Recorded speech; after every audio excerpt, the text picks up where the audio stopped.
Hello guys, स्वागत है आपका अपनी यूट्यूब चैनल स्टडी विद अमन कुल में। तो आज की इस वीडियो में हम मिड टर्म एग्ज़ाम क्लास 9 का साइंस का पेपर है 2024-25 वाले सेशन का, इसे सॉल्व करेंगे और डिटेल सॉल्यूशन डिस्कस करेंगे। तो फर्स्ट क्वेश्चन है, हम इंग्लिश में करते हैं, आप हिंदी में भी मार्क कर सकते हैं। The amount of work water pressure present in the air is called. जो वाटर प्रेशर का अमाउंट जो एयर में प्रेजेंट होता है उसे क्या कहते हैं? उसे ह्यूमिडिटी कहते हैं। Which of the following property does not describe a compound. तो कंपाउंड को क्या डिस्क्राइब नहीं करती? ये 2 और मोर एलिमेंट्स का कंपोज होता है, हाँ। प्योर सब्सटेंस होता है, हाँ। It can not be separated into, yes, separate नहीं कर सकते। It is mix in any proportion by mass. तो ये किसी भी प्रोपोर्शन में मिक्स नहीं होता, वो मिक्सचर होता है। तो यस, ये स्टेटमेंट प्रॉपर्टी कंपाउंड को नहीं दर्शा रही, तो ये आपका सही आंसर डी है। Which of the following is true about a substance undergo physical change. तो फिजिकल चेंज में क्या क्या होता है? कलर चेंज होता है, बॉइलिंग होती है, नया सब्सटेंस फॉर्म होता है, it composition remains the same. तो फिजिकल चेंज में जो कंपोजिशन है वो सेम रहती है, तो यस, डी ऑप्शन आपका करेक्ट हो जाएगा। New substance of chemical change में होता है, बॉइलिंग से भी हमारा मेल्टिंग पॉइंट डिक्रीज हो जाता है। कलर चेंज होता है तो कुछ तो नया फॉर्म हुआ है ना, तभी तो कलर चेंज हुआ है, तो ये फिजिकल चेंज में नहीं है। The plant cells are rigid than the animal cells due to. Plant cell rigid होती है एनिमल सेल से क्योंकि उसमें सेल वॉल होती है। लॉन्गेस्ट सेल ह्यूमन बॉडी में कौन सी है? लॉन्गेस्ट सेल ह्यूमन बॉडी में nerve cell. Next, tissue is a group of similar kind of cells specialized to perform a particular function in the body. Therefore, presence of tissue in multicellular organism ensures, तो tissue की presence multicellular organism में division of labour को ensure करती है। Next question है, meristematic tissues जो होते हैं वो हेल्प करते हैं इंक्रीज लेंथ इंक्रीज में और ग्रोथ प्लांट की। तो इनमें से मेरिस्टेमेटिक टिश्यू में क्या स्टेटमेंट सही है? तो मेरिस्टेमेटिक टिश्यू जो होते हैं वो इनकेपेबल ऑफ सेल डिवीज़न से बनते हैं, तो नहीं, वो कैपेबल ऑफ सेल डिवीज़न से बनते हैं। मेच्योर सेल से मिक्सचर कंपोज नहीं होते, मोर टाइप ऑफ सेल नहीं होता, ये बी ऑप्शन आपका करेक्ट हो जाएगा। नेक्स्ट 8th क्वेश्चन देखते हैं, the area under a velocity time graph. तो area under velocity time graph, तो उसे कहेंगे हम डिस्प्लेसमेंट। वेलोसिटी अगर स्पीड दिया होता तो डिस्टेंस होता, वेलोसिटी दिया तो displacement. Next, body travel through a straight long path initial position to point 20 meter away and then return back to its position. The change in position of the body and the distance travel, तो उसे हम क्या कहते हैं? उसे calculate करना है, तो वो वापस इनिशियल पोजीशन पे आ गया तो 0 मीटर, और डिस्टेंस ट्रैवल जो है उसने करा वो 40 मीटर, क्योंकि 20 गया और 20 वापस भी तो आया, तो डिस्टेंस तो इतना हो गया, पर डिस्प्लेसमेंट तो 0 हुई ना, क्योंकि यहाँ चला, यहाँ वापस इन फाइनल पोजीशन भी उसकी सेम है, इनिशियल पोजीशन भी सेम है, तो बी ऑप्शन करेक्ट है। If a body travel equal distance equal interval of time, तो वो यूनिफॉर्म होगी मोशन, तो इसमें आपका the body is moving with uniform velocity. Acceleration नहीं होगा क्योंकि डिस्टेंस मूव कर रही है, नॉन यूनिफॉर्म तो हो रहा ही नहीं है, और यूनिफॉर्म एसेलरेशन नेगेटिव टर्म तो आई ही नहीं, तो ऑफकोर्स ए ऑप्शन आपका करेक्ट है। अगर स्पीड दिया होती है वेलोसिटी की जगह तो वो भी सही होता। A boy while running accelerated uniformly from 10 metre to 15 metre in 5 second, calculate the acceleration. तो एसेलरेशन आपको निकालनी है इसमें, तो 10 से 15 यानी उसकी चेंज इन वेलोसिटी कितनी है? 15 - 10, और टाइम कितना लिया उसने? 5 सेकेंड। 15 - 10 कितना हो गया? 5 ही हो गया, नीचे भी 5 है, नीचे भी 5 और ऊपर भी 5, सही। तो ये हमारा कट के क्या आ गया? 1 मीटर पर सेकेंड, जो कि एसेलेरेशन की यूनिट होती है। आपका आंसर ए हो गया।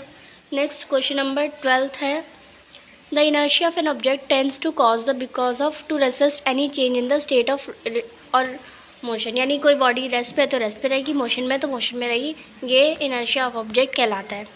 Next question number 13, when unbalanced force act on a body. जब अनबैलेंस्ड फोर्स जो होता है वो बॉडी पे एक्ट करता है तो वो एसेलरेशन एक्सपीरियंस करती है, यूनिफॉर्म में नहीं करेगी। जब अनबैलेंस्ड फोर्स होगा तभी एसेलरेशन होता है। Which of the following is a weed. तो वीड क्या है इनमें से?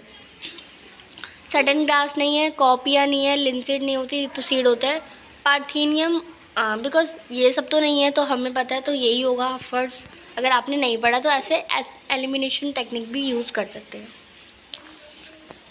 Next, given manure refers to, ये जो मैन्योर दिए गए उनमें वो रेफर कर रहे हैं the organic manure prepared by green worms, no.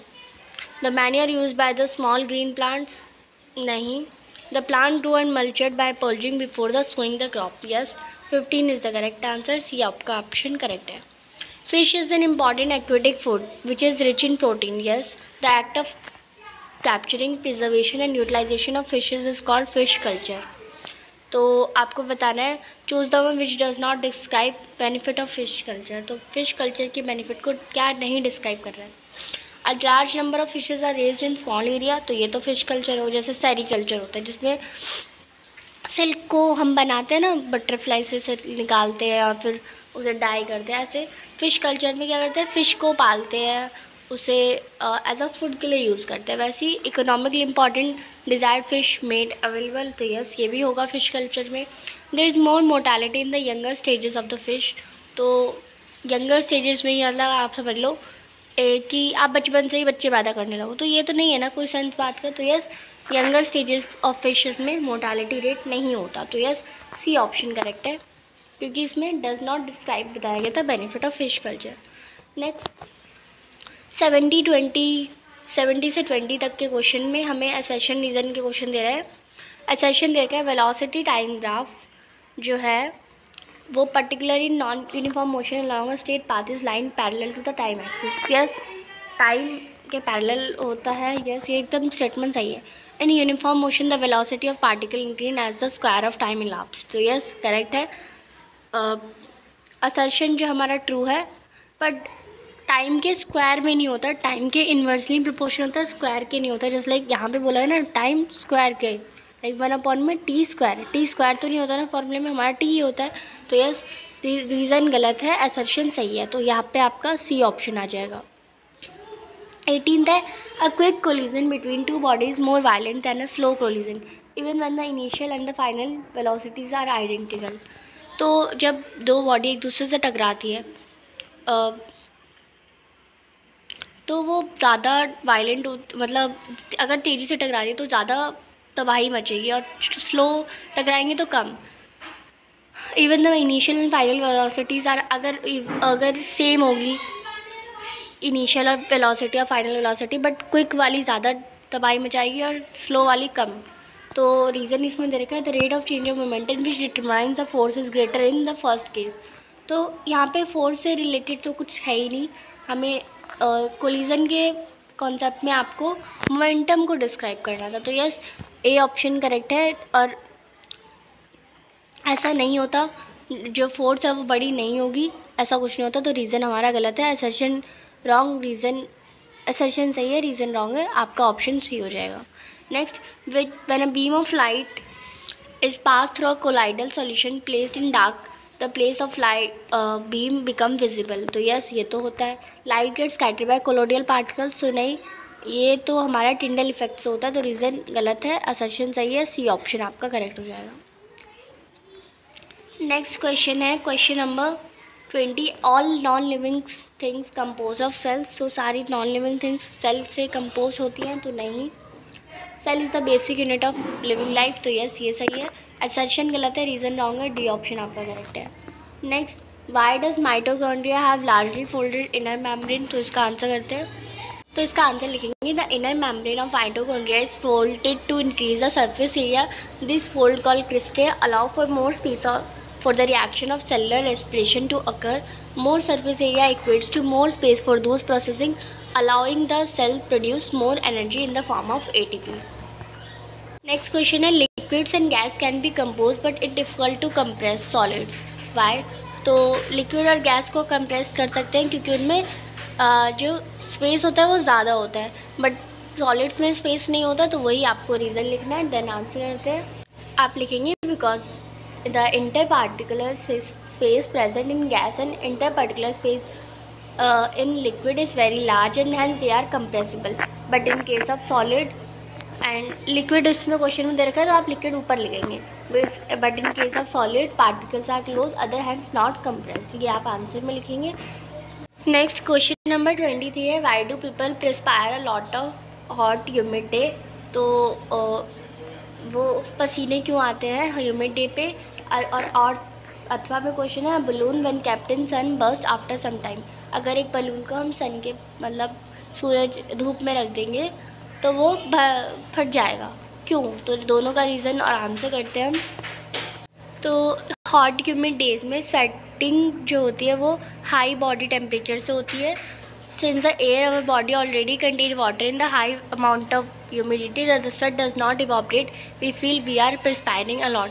तो ऐसा ह्यूमिड डे पे ना जो एयर में भी जो वाटर वेपर पार्टिकल है तो वो तो ज़्यादा होते हैं, जिससे हमारी बॉडी इवॉपरेट नहीं कर पाती और हम बहुत पसीना आता है। Therefore we feel that we are sweating more on a humid day, और हमें लगता है कि हमारे बहुत पसीना आ रहा है। तो बलून को जब हम सन में यानी धूप पे रख देते हैं and the air inside it also get heated, जो उसके अंदर की जो एयर होती है वो भी हीट होती है। The modulus molecules of air get energy and vibrate faster, thereby exerting large force on the wall of balloon.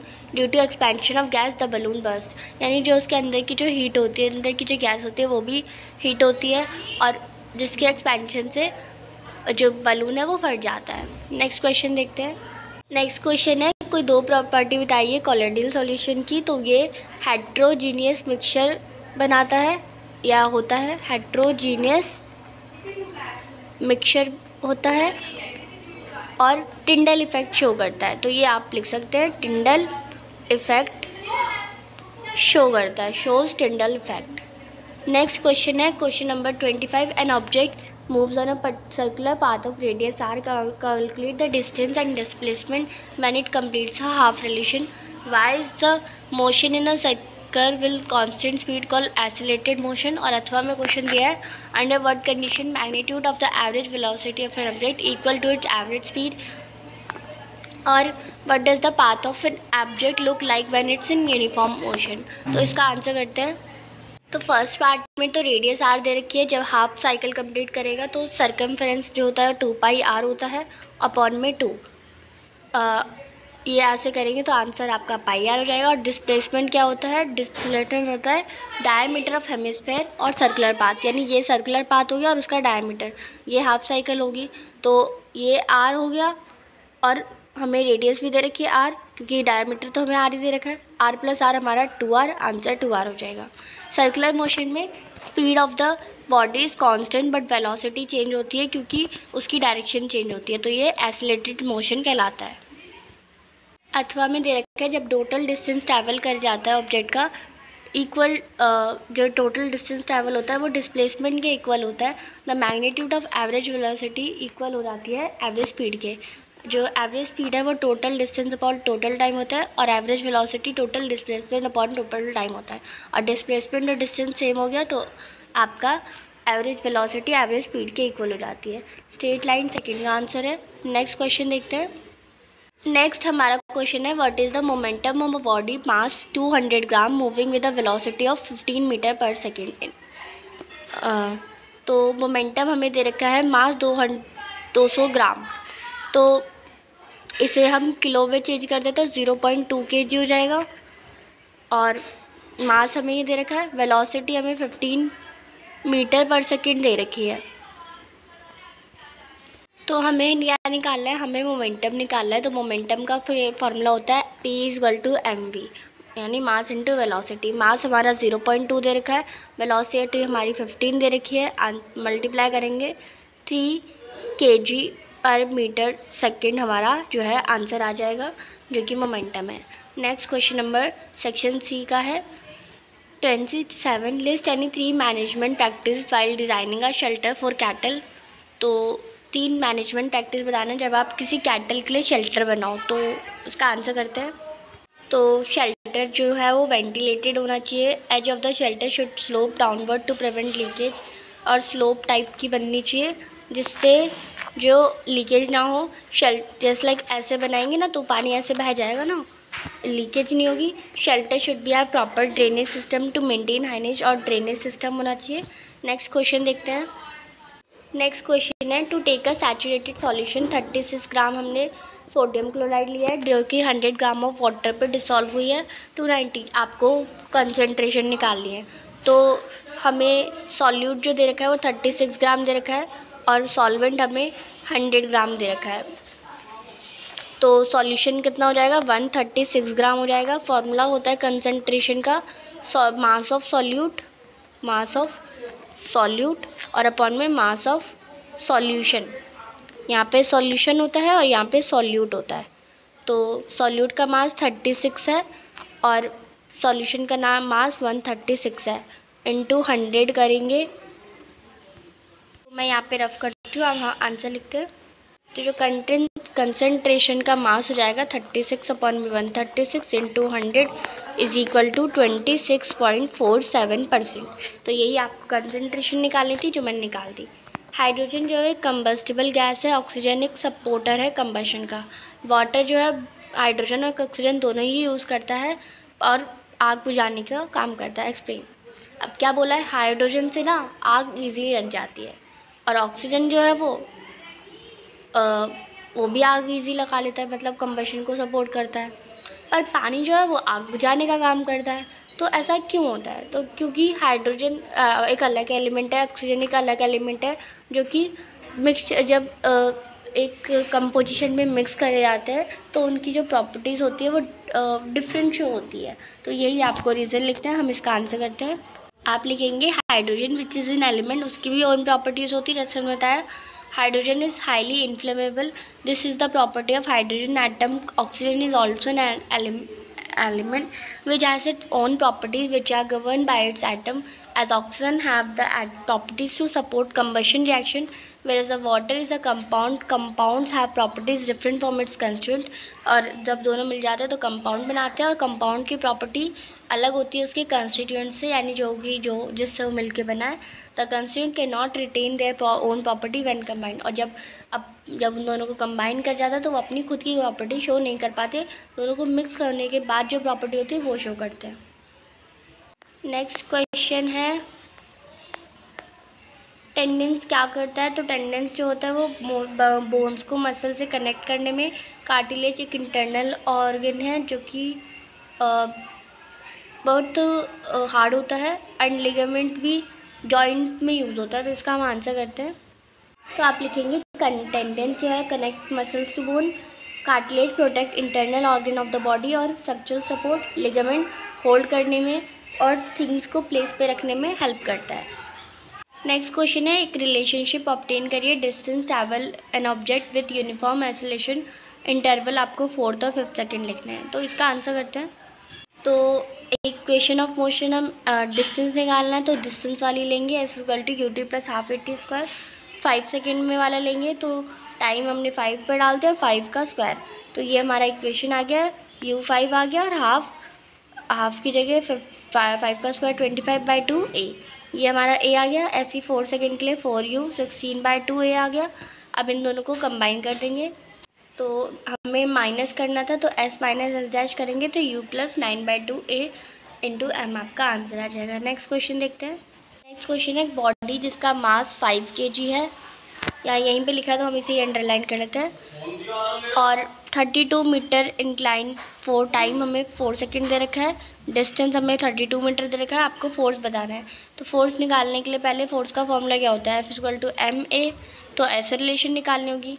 Acceleration हम ये वाली इक्वेशन से निकाल लेते हैं, S=ut plus half AT square. क्यों हमने ये वाली इक्वेशन चुनी है, क्योंकि S दिया है, T दिया है और तो S हमारा जो है वो 32 है, U 0 है क्योंकि स्टार्टिंग से करती है ना, तो U 0 तो टाइम भी 0 हो जाएगा, प्लस हाफ A हमें निकालना है और T कितना है 4 और 4 का स्क्वायर 16।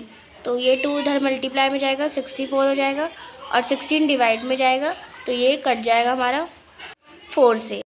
तो हमारा जो एक्सेलरेशन आ गया 4 आ गया। अब फॉर्मूला क्या था फोर्स का फॉर्मूला था हमारा मास इनटू एक्सेलरेशन। तो मास 5 है, ये दे रखा है, एक्सेलरेशन हमने 4 निकाला तो हमारा फोर्स कितनी आ गई 20 न्यूटन आ गई। यही आपका आंसर है। फिर है wise endocarditis found in animals only, और आपको सिग्निफिकेंस बताना है pores present in the nuclear membrane.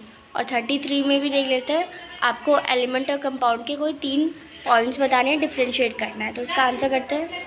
तो आप आंसर करेंगे जो इंडोसाइटोसिस है वो प्लांट सेल से इनिशिएट नहीं होता, दे गेट न्यूट्रिएंट्स और मोस्टली बाय ऑस्मोसिस और प्लाज्मोडेमाटा। एंडोसाइटिस एक प्रोसेस है जो कि सेल को अब्जॉर्ब करने में मटेरियल को molecule such as proteins from the outside by engulfing it with their cell membrane.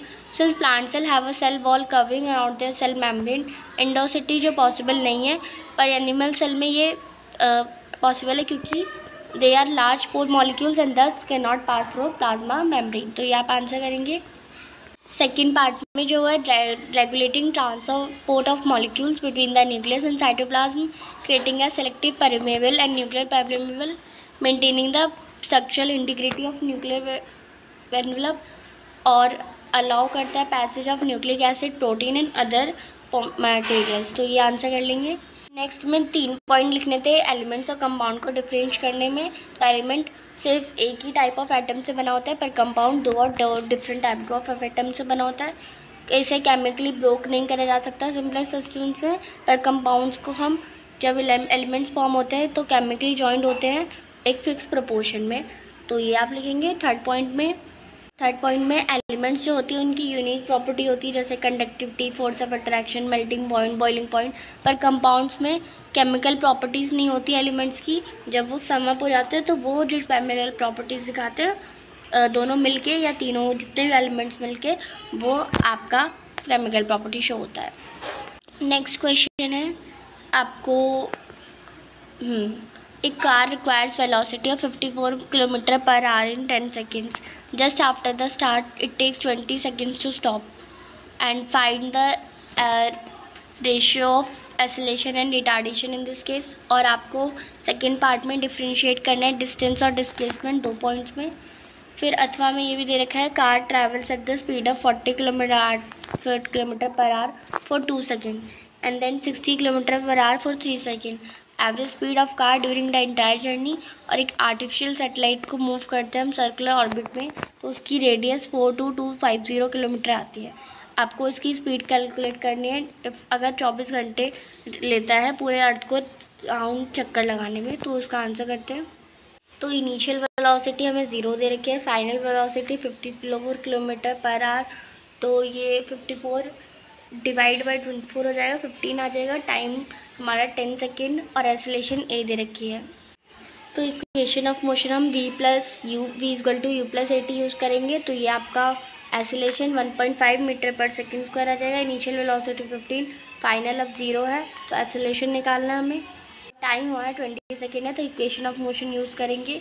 तो ये आपका -0.75 और रेशो हमें यही निकालना था, तो 0.5 और 0.75 यानी 2:1 हमारा आंसर आ जाएगा रिटार्डेशन और एक्सेलरेशन के रेशो में।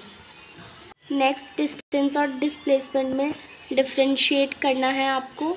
तो डिस्टेंस जो होता है वो total length of the path of an object होता है, और displacement shortest distance between the starting या इनिशियल और फाइनल पॉइंट होता है।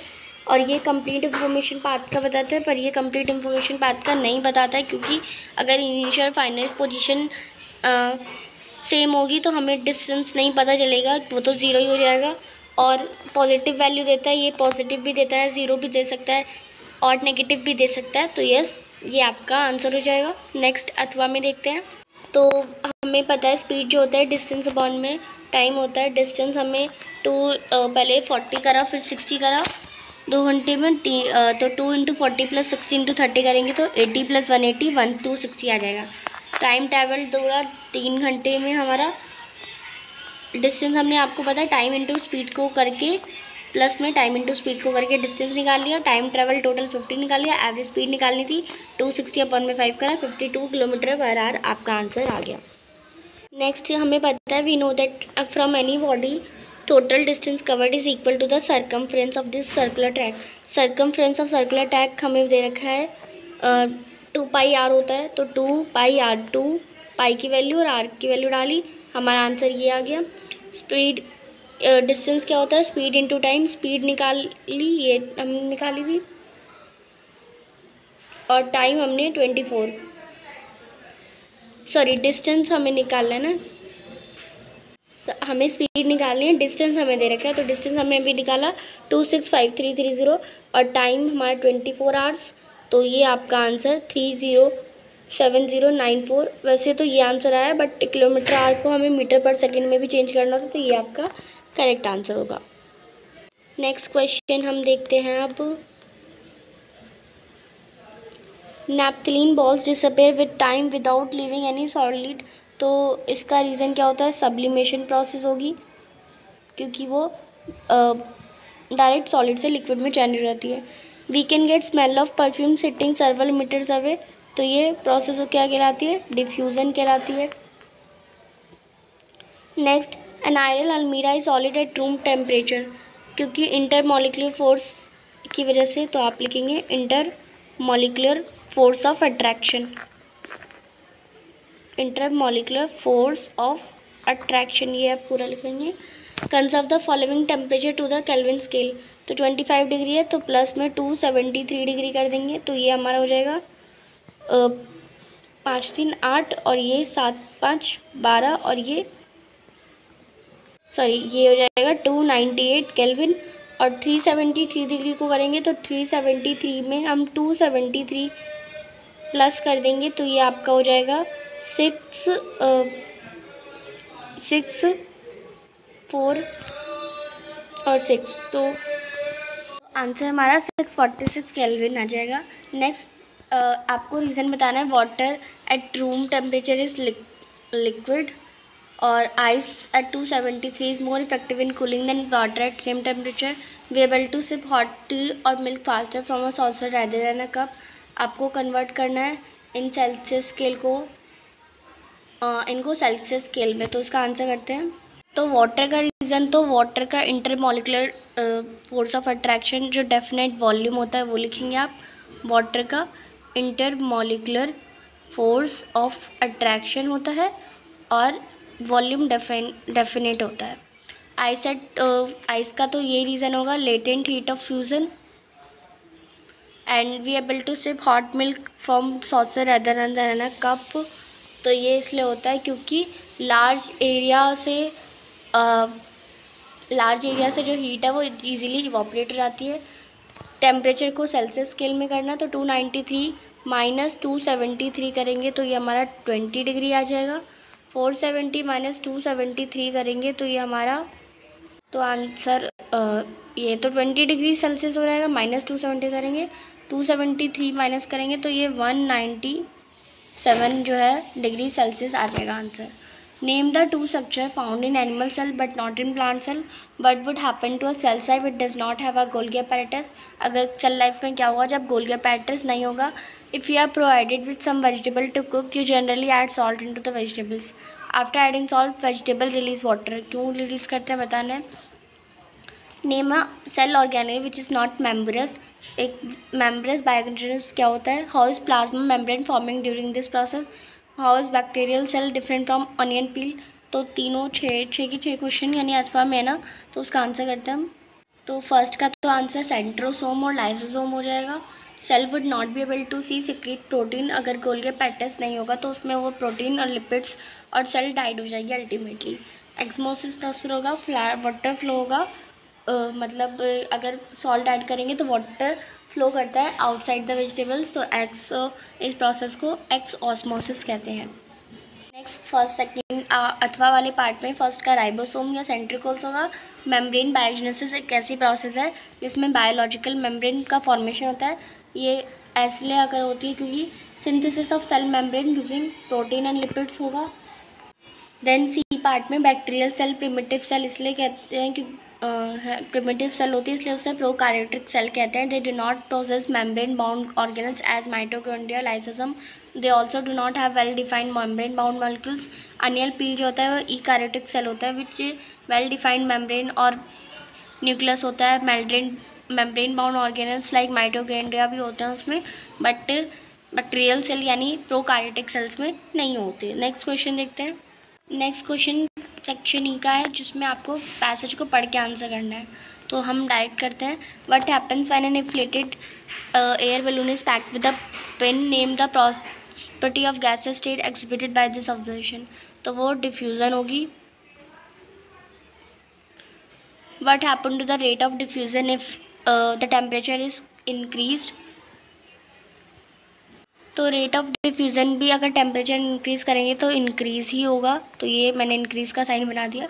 Ice is solid but floats in water, क्योंकि उसकी डेंसिटी कम होती है, लेस डेंसिटी। वाई, तो ये आंसर है लेस डेंसिटी। कोई दो डिफरेंस बताइए ओस्मोसिस और डिफ्यूज़न में, तो आप लिखेंगे यहाँ पे टेबल से। तो पहला डिफरेंस तो ये है कि osmosis moves water and other solvent from less concentrated solution into a more concentrated one। Diffusion में ये हायर कंसनट्रेशन से लोअर कंसनट्रेशन में जाता है। सेकेंड, ये वन वे प्रोसेस होता है और डिफ्यूज़न टू वे प्रोसेस होता है। वन और osmosis require semi permeable membrane, पर डिफ्यूज़न सेमी परमेबल मेम्ब्रेन की रिक्वायरमेंट नहीं होती। दो ही लिखने थे, यहाँ पे मैंने 3 दे दिए। नेक्स्ट क्वेश्चन यहाँ पे दे रखा है, इसलिए पैसेज करने। डेजर्ट प्लांट में how does the rate of loss of water get reduce, क्योंकि वहाँ पे ह्यूमिडिटी कम होती है। देन आप ही हम इसका आंसर भी करेंगे। Presence of which chemical in कॉक cell makes the impervious to water and gases, तो वो सब्रिलीन होता है। What is why is the Golgi apparatus called the secretory organelle of the cell, और आपको 2 फंक्शन स्टोमेटा के बताने हैं अथवा में, तो इसका आंसर करते हैं पहले।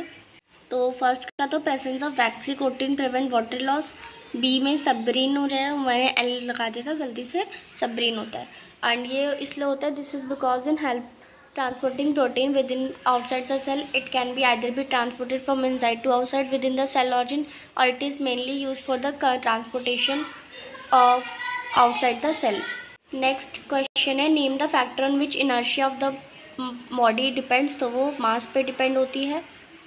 इनर्शिया क्या होता है, अभी स्टार्टिंग में भी एक क्वेश्चन था, वहाँ पे भी लिखा था। तो इनर्शिया एक ऐसा स्टेट ऑफ बॉडी होता है जो बॉडी को या तो मोशन में है तो मोशन में रहने देगी, और रेस्ट पे है तो रेस्ट पे रहने देगी। तो इसकी डेफिनेशन लिखनी थी। When a motor car makes a sharp turn at high speed we tend to throw to one side, तो ये होता है due to inertia of motion. Why it is dangerous to jump out of a moving bus, तो yes ये भी होता है, क्योंकि अगर आप इनर्शिया आप जो बस है वो मोशन ऑफ इनर्शिया होगी और आप रेस्ट पे होंगे और बस मूव करेगी तो आप गिर जाएंगे, देन आपको बहुत बुरी चोट लग सकती है। तो यही आपको रीज़न लिखना है, but due to inertia of motion भी लिख सकते हैं, तो वो आपका आंसर करेक्ट हो जाएगा। आई होप आपको समझ आ गया हो। चैनल को अभी तक सब्सक्राइब नहीं किया तो प्लीज़ सब्सक्राइब करें। हम डिटेल सॉल्यूशन डिस्कस कर रहे हैं। ओनली 30 मिनट्स 35 मिनट्स से ज़्यादा की वीडियो नहीं होती, 32 मिनट्स की, और आपको पेपर अच्छे से समझ आता है, क्योंकि अभी तो हाफ ईयरली हुए हैं, फाइनल का भी पेपर बचा, और इससे तो सारे चैप्टर आएंगे ही, तो इसे भी अच्छे से एनालाइज करना है। बाकी सब्जेक्ट की भी मार्किंग स्कीम डल रखी है। चैनल को अभी तक सब्सक्राइब नहीं किया तो प्लीज़ सब्सक्राइब करें, हमारे 100 के क्रॉस कराने में हमारी हेल्प ज़रूर करें। Thanks for watching, bye bye guys.